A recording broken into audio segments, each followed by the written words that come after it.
I'm Jenny. There's John Paul and Ray McGuff with us, and we're going to talk about what the fuck did I just watch. And today's episode is Farscape, and this one was brought to you by Randy. So slash Ray, same person. He's got a couple personalities. So Ray, tell us why Farscape. Well, I didn't get into this until later in its life cycle, about 2005, I think. But for me, it's one of those. It was like almost if I had seen it when I was younger, I probably wouldn't have watched it. Scenarios. It's so weird that I'm glad I had seen it later, where I could appreciate its weirdness. It's basically like Stargate, Firefly, and somebody who was doing acid all at the same time. But I love the story. I love the characters. Jim Henson's puppet creatures effects are in this, and it was just for its time period, I think, almost ahead of everything else in this genre. So, what did you guys think? If you want, I can run down the episodes we watched real quick, and then we Sure. can talk about them. Okay. So season 1, clearly we watched the. Well, before we do that, hey, Frank had queued up the trailer. So let's watch a trailer for season 1, and then we'll talk about the episodes. All right.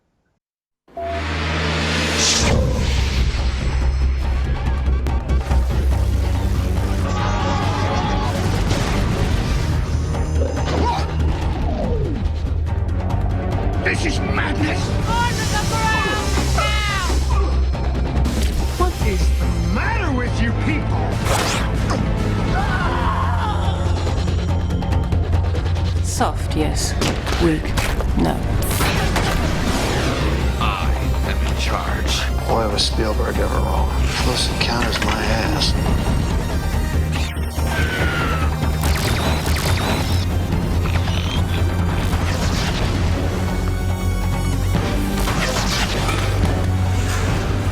Fine. Hurry! Got it!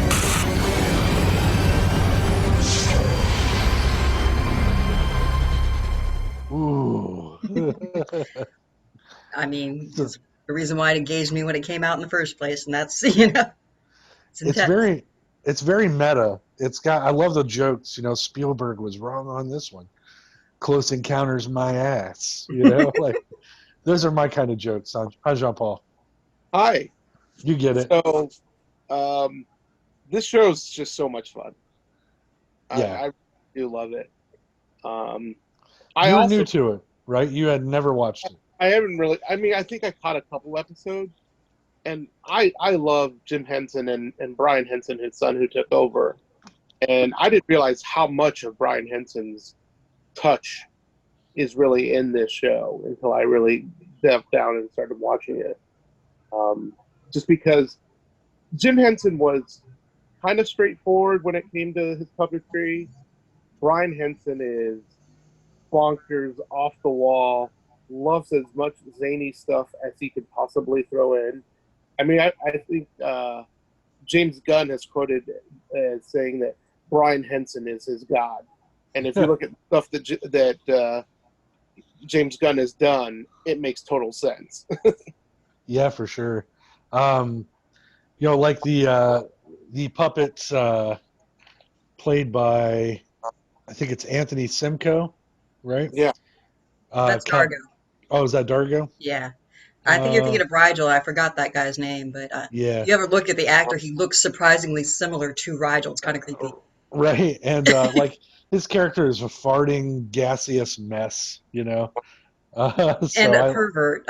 So yeah. That's one of the issues I'll get into later that I have with the show is some of that stuff. But okay, well let's run down the episodes again. So season 1 we watched the pilot episodes, which are episodes 1 and 2, explaining how our hero Ben gets in there.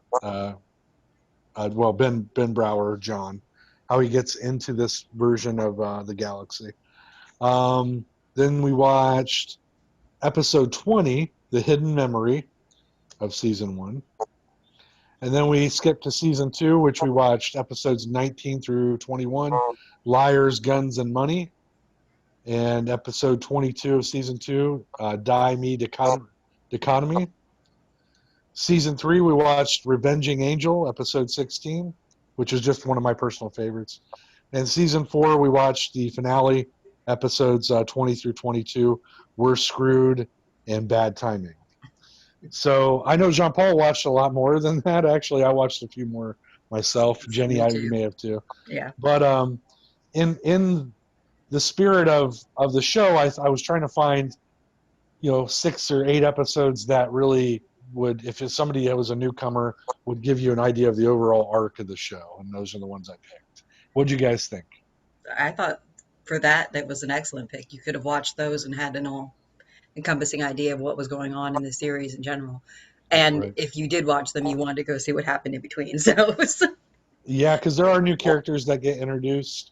I didn't want to tell you guys ahead of time if you hadn't seen it, no, I but knew. so so I think it's God, one of the episodes pops in and you get your first introduction to Shalana, which is Gigi Edgley. Tiana, Kiana, yeah, I wrote her name down wrong. Thanks for you're pointing welcome. that To be fair, I've been binge watching throughout the out. week, so I'm a little more up on the names. But Yeah, but you get your first introduction to her, and then yes, you would want to go back and find out because it's a really cool story how she gets involved with them as well. I just love, and I have a personal crush on Claudia Black. I just think she's phenomenal. I'd watch her in anything. But overall, the story is very space pirates, kind of Firefly. I mean, it's amazing. It's got action adventure jokes, and it has like a little bit of Star Trek where they'll interact with different planets, and you're like, oh wow, this is no really Prime cool. Directive, though. Exactly. Yeah, Yeah, absolutely they no can price. they just get involved. They're like, what's going on, and we'll help you out. So, but why don't you guys go ahead and take the reins, and I'll add in what, episode wise, what were your favorite moments? I What did mean, you enjoy? I really enjoyed the kind of story of the beginning.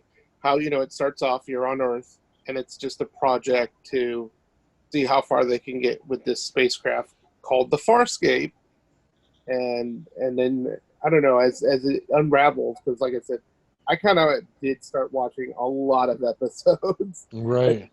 as it just unravels everything.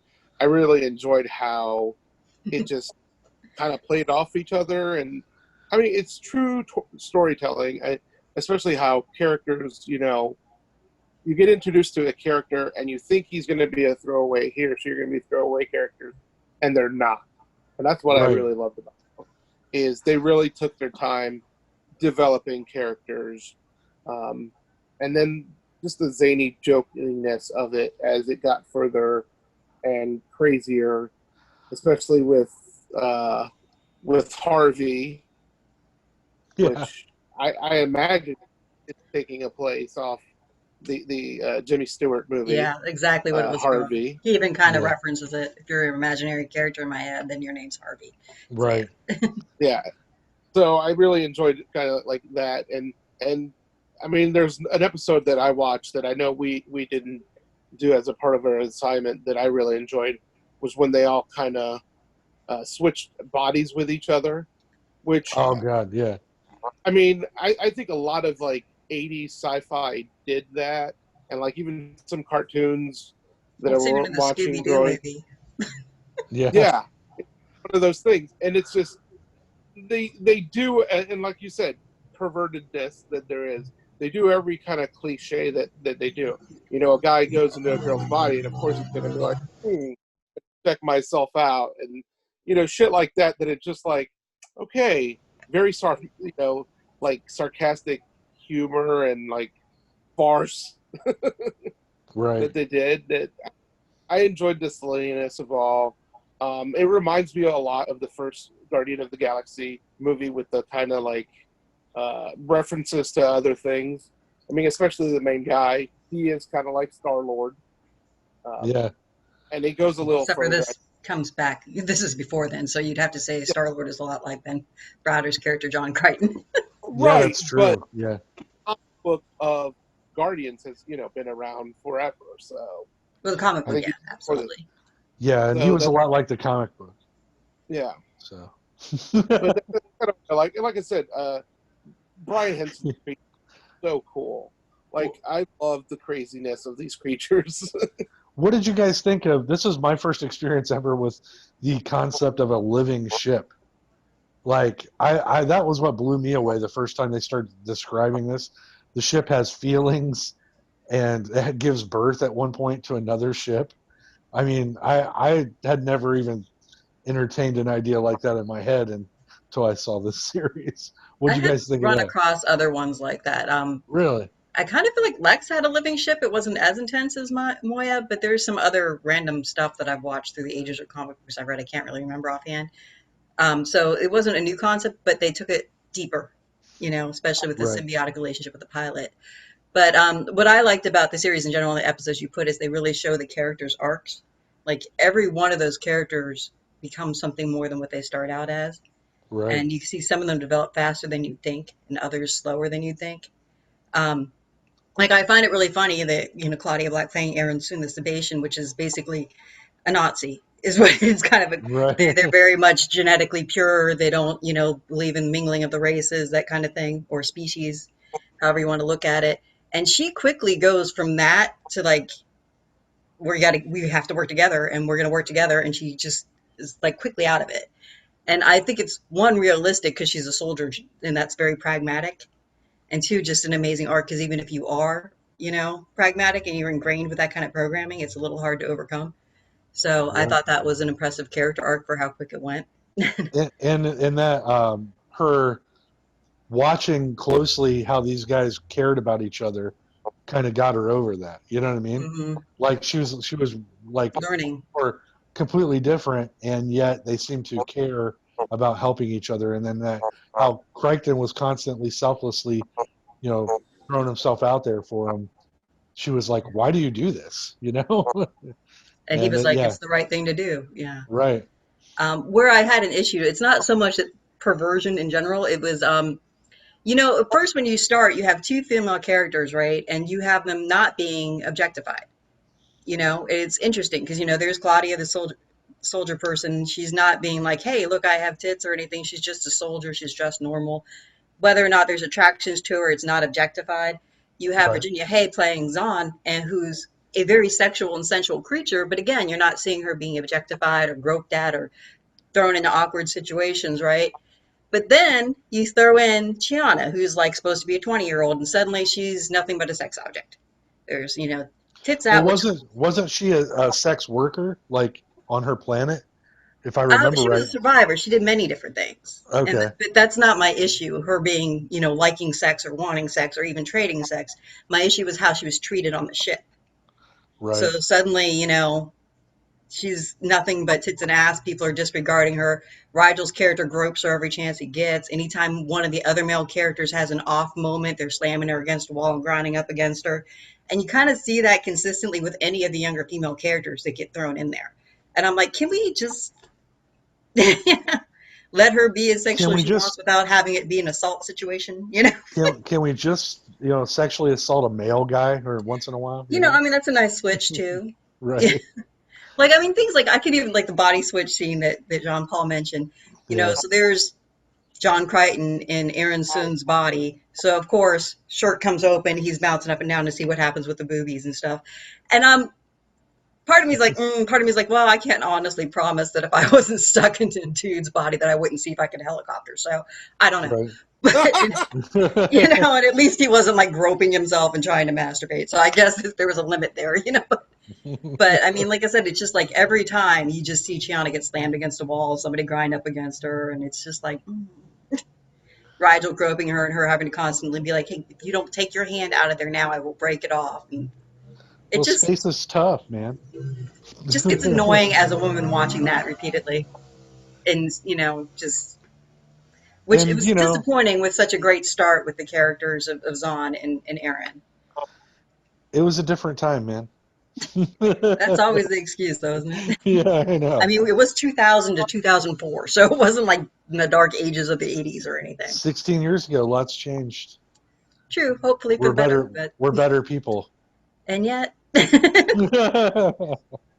Yeah, I mean, I get what you're saying, but you're right, and it's not. I'm not defending it, but the demographic for these kind of shows, especially in the late '90s, early 2000s, were your 13 to 20-year-olds males.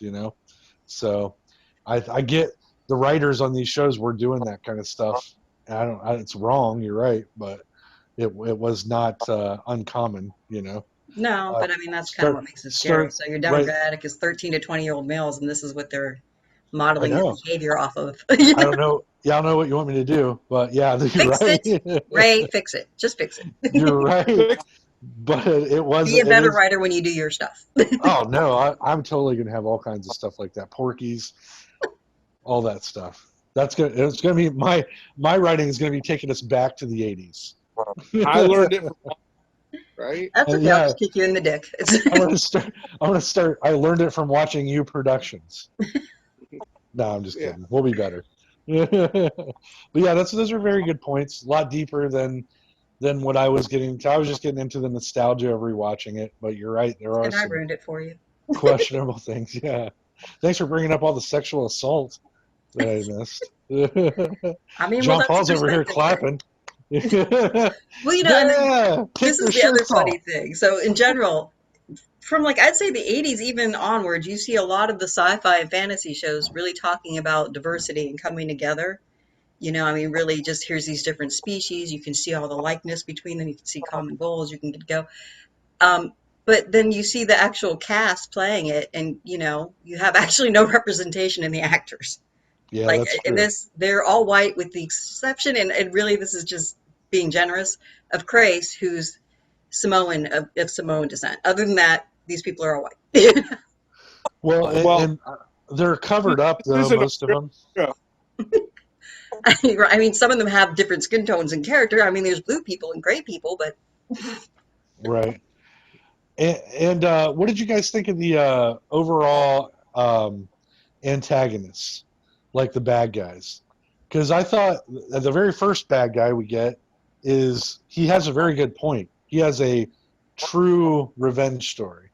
Then we get the sadistic bad guy for the last half of the series, who just wants the technology that Crichton has, and he'll do anything to pull it out of his head.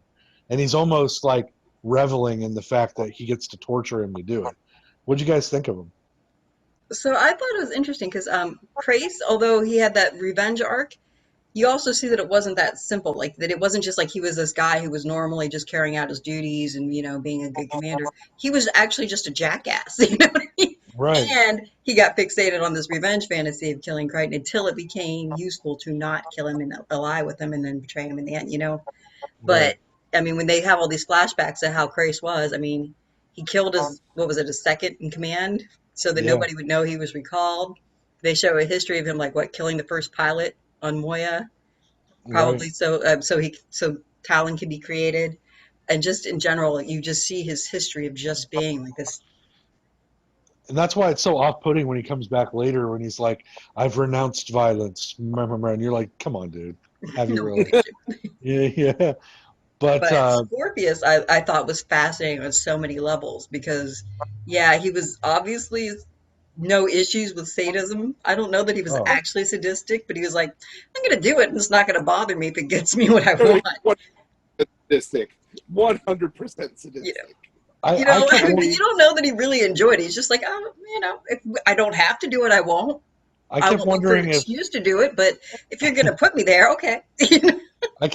Clive Barker was like somebody was on set with him. He was like, "Get yourself a guy in a leather suit, see, who looks skeleton-y and just loves to torture people to death." And that's what you need, Like he feels very Hellraiser to me. Well, I mean, a lot of the outfits I love the costuming, to be honest. They just were Oh yeah, very BDSM and creative and fantasy. I'm like, okay, yeah. we could work with this. But again, this production is an Australian production. I don't know if you guys knew Hmm. that. I did know that. Well, Because yeah, I I mean, did know most of the cast has Australian accents, so. that. yeah, the Aussies are fucking weirdos. I Yeah. mean, Peter Jackson. I mean, if you look at all of his early stuff too, Isn't Peter Jackson from New Zealand?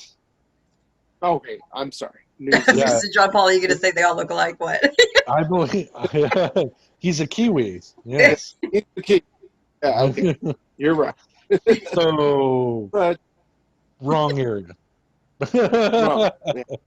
But Crocodile Dundee, he was kind of weird. Wait, are they all criminals? Yahoo Steve Irwin. Serious.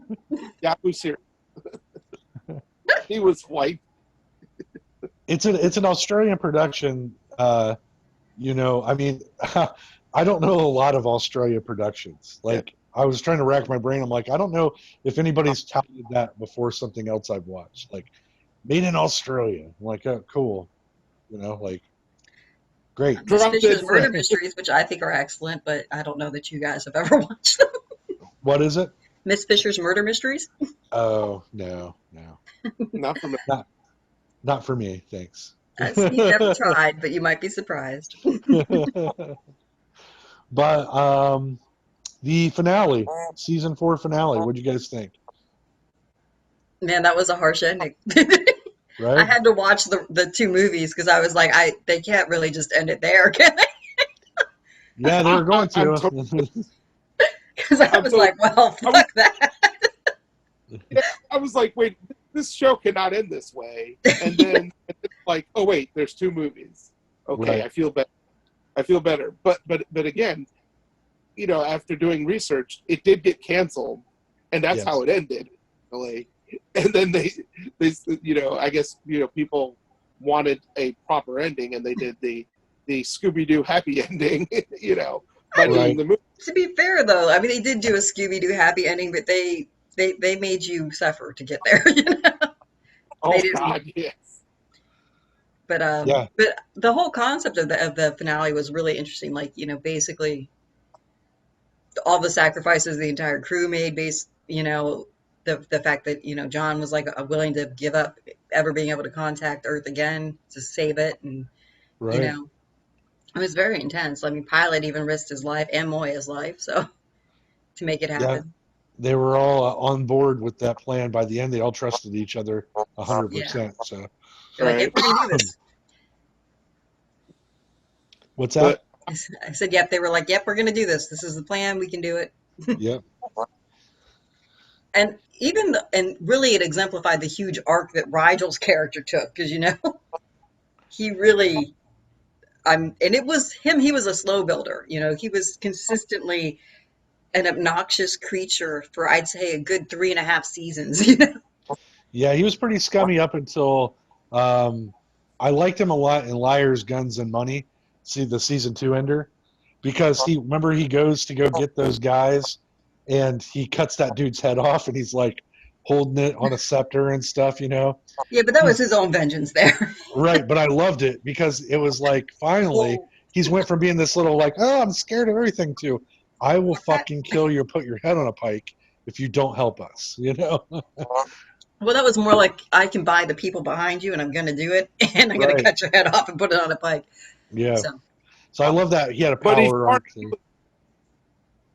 Sorry, you know, John Paul, you cut out. What did you say? Yeah, you need to get a microphone or something, dude. You cut out this whole time. Hoarding helium. That had to be a Brian Henson thing. I just feel it must have been. Oh, John Paul, I'm getting a message that your bandwidth is low. Like super low. No, for real. I don't. Like Frank. That's weird. Frank says you're having a technical difficulty, just so you know. Am I going to disappear? You could. It depends on how bad the bandwidth gets. Yeah, it keeps telling him that you're having low bandwidth. So you must have 50,000 things at your house. Maybe turn 4 things off next time. Nothing is on. I don't even have the television. Come up out of your fucking basement then. Sorry, wherever. Hey, where's your router? Maybe sit next to that. Mine's 10 feet away. 10 feet away. You're ruining the production. Sorry, Jenny, go on. It's his birthday. Come on. Well, it's almost his birthday. Well, for your birthday, I'm going to get you more bandwidth. Okay. Cool. Anyways, go on, Jenny. Sorry. Oh, that's okay. We were trying to get John Paul to talk, but he keeps cutting out. So I guess that's his it's not internet's way of saying that nothing he says is of value. So. Fuck this. Did that commend it? You know what, John Paul? Just sit there, look pretty, and show us your tits. You don't need to talk. You're you're literally like this. Girls, Curly's. I'm so pretty. There we go. Good job, John Paul. All I'm right. so pretty. So All right. Wait. what I'd like to sure. see out of this happen, I'd like to see a reboot of this somewhere down the road. Did somebody just fart? It's the one noise that came out of. Do you smell helium? Yeah. But anyways, I'd like Hey, to see a guys! reboot. I don't know what you're talking about. Your bandwidth's so fucked up. You're like a fucking minute behind, man. There's nothing like it's just choppy shit on your side. Is It's it gonna be our really? best podcast yet. It's awesome. I've got Everything looks motorcycles fine going on up and down the block. He has no bandwidth. It's great. Yeah, you literally live in a city. You should have zero problems with bandwidth. Everything looks fine on my end. It's crazy. It Well, doesn't look fine on your end. Trust me. We all I have looked at it. Spectrum, so we all know the truth of what happens with our bandwidth and our internet every like 5 days. Yeah, mine fucked up one time not too long ago, and I had to keep turning my phone off. So in the middle of a podcast. But anyways, back to it. We don't have a whole lot of time. We've ate up a whole lot of time with this. What takeaways? Would you recommend this to people? Obviously, it seems like we all would. Sorry, I was waiting for the motorcycle to pass again. Yes, I would. I mean, of the sci-fi series that came out during this time period, this was like second or third on the list. I had other ones I liked more. I thought those stories were more interesting, but this one I think holds up a little bit better over time. So, I agree. I mean, retrospectively, I would say this was the better one. Besides some of the misogyny, right? Yeah, I mean, if you let go of the sexual assault, I mean, we'll see. which most people do ignore, so it's okay. I don't know what's happening, but look. Apparently, I don't- Frank's like, here's John Paul. He's pretty. Just look at John Paul. It's my birthday. I think he's Come trying on. to right, show so- the bandwidth being read there. Yeah. He's making sure that I have low bandwidth. All right. No, Bandwidth shaming is going on. yeah, exactly. Can you hear me now? Actually, it's Am I better coming now in for a nice? second. Go on, Choppy. Please talk. All right. I would definitely recommend this show. I mean, I know we didn't talk about it, but the episode where it becomes Looney Tunes, literally Looney Tunes. That's Which Die is fucking- Dichotomy, isn't it? What's that? I think that was Die Dichotomy, wasn't it? Or no? I think Yes. it was. Yes, it was. Yeah. Yeah. So that was just a great episode. And again, the creatures and the effects were good. My only gripe, and I've told Randy this, was I wish this movie or this show was shot on like HD and widescreen so it would look that much better. It was Sci-Fi Channel in the 2000s, Jean Paul. Come on. I know. Yeah. Oh, I know. But, Was- I mean, all in all, I love this show. And I would highly recommend people to check it out. It is on Amazon Prime. I agree. All right. Well, again, I would recommend it. I've recommended it before to people, and I recommend it again. I think that everyone should give it a watch. So, what's up next month, guys? Well, I was thinking we look at 3 movies that actually have diverse casts in it. And I was thinking we look at Enemy Mine, They Live, and Predator 2. All right, let's do that. Sounds great. That's our homework. I'd also like What to mention, though, from the Sci-Fi Channel's perspective, they like these actors so much they threw them into Stargate, the series after the guy who played MacGyver left. That's a very good point. Ben I was Browder, going I think, ended up being the next captain, and Claudia Black shows up in it, too, repeatedly. yes, phenomenal. Stargate Atlantis, I believe, right? No, I think it wasn't just a normal Stargate Oh, was series, but it was after, like I said, Sci-Fi took it over and after MacGyver left. Yeah, this show came in right when Stargate was starting to blow up, as a TV series. So, yeah, it's they definitely shared actors. It was yeah. I would recommend Stargate, all of the series. Those are great too. But yeah, good point. they did share a lot of actors on the Sci-Fi Channel back in the day when Sci-Fi used to try. They don't try anymore, but hey, whatever. That's When not did they true. stop? I haven't. Well, no, they still have really great series. Expanse came out of there. Dark Then Matter, they canceled Killjoys. it. Expanse came out of it. They canceled it, sold it to somebody else. Hmm. Canceled Dark Skies or whatever. Dark Matters. Dark Matters. They just go, we'll try for a bit. Here's a Sharknado movie for you. Well, they You never know? try with their movies, but their series. I mean, like the reboot of Battlestar Galactica. Well, Uh, yeah, they had a that's really like the great. last good one they've had that was like that they held on to. Like The Yeah, Expanse is amazing. It's one of the best shows out there, and they're just like, we don't want to put money into it. there was So, this really awesome series they did called Ascension, which had like one season, one season, and yes, when it ended, you're like, what? Ah! yeah. Yeah. Well, we've come to the end of the road, ladies and gentlemen. What's Happy. that? Happy. You're happy? No, Happy the show. Oh, the series. Yeah, they canceled that one too, I believe. See, I can't I know. understand what's going on. I want to plug it though. Your Happy was butthole's a amazing, though. plugging? You said your butthole plugs? What? Wow. Yeah. Let's just keep telling. We got 6 minutes. We could go until it kicks us out. It's fine. All right, we'll go. We're gonna go until it kicks us out. John Paul, take it away. It'll take 6 minutes Okay, for you to do so. It's ready. Go.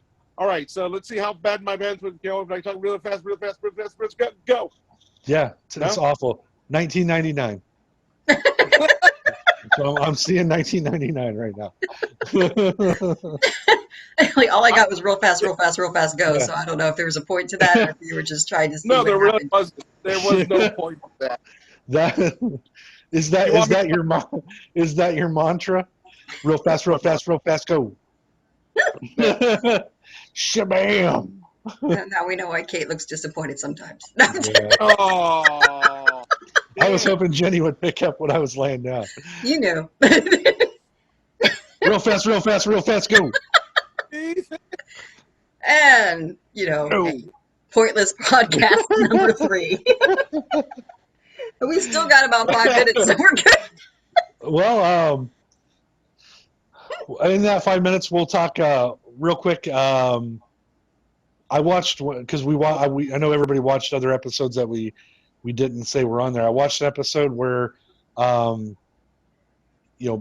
hero lands on an Earth-like planet. They're kind of like us, and the lady is a scientist. And yeah, it's one of the early ones, isn't it? Yeah, she needs the spice, or they need the spice for the ship. And I love that they never told you what was in the spice. No, You guys see that? She's just like, I don't understand why you need it. And basically she kept going, whatever the word was for it, it's just chocobo. And and I'm like, nobody knows what that means, but it's a great running joke through the whole episode. I loved it. My guess it was like salt. It was like something supposed to be so common that it was like salt.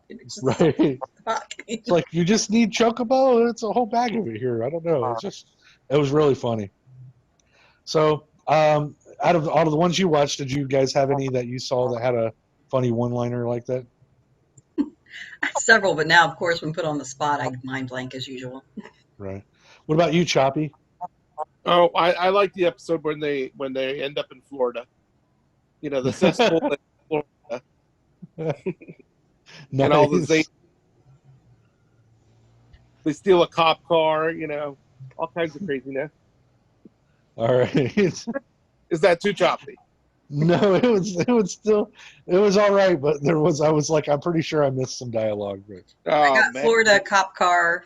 yeah, zany. Yep. Yes. So next time, maybe do this one from your office. Try it, see how that works out for you. Do that from the office, yeah. Okay. So. Get yourself a fan set up in there.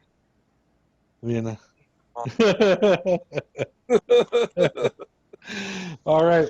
Well, let's end it, guys. I think we're close enough. I've been Ray McGuff. John Paul we don't know. He's been Ray McGuff. That's John Paul Mantilla that I like to keep cutting off just, because it's fun. And I'm Jenny. And we'll do this again next month. And hopefully it'll be a little less off topic. But if not, you'll still have fun. Jenny Morrow, you're my hero. I'm everybody's hero. I'm that fucking awesome, man. Well, I love you guys. Love you guys. Yes. Happy birthday, John Paul. Yeah, Thank happy you. birthday, big guy. All right. Get better Wi-Fi. Okay, bye-bye.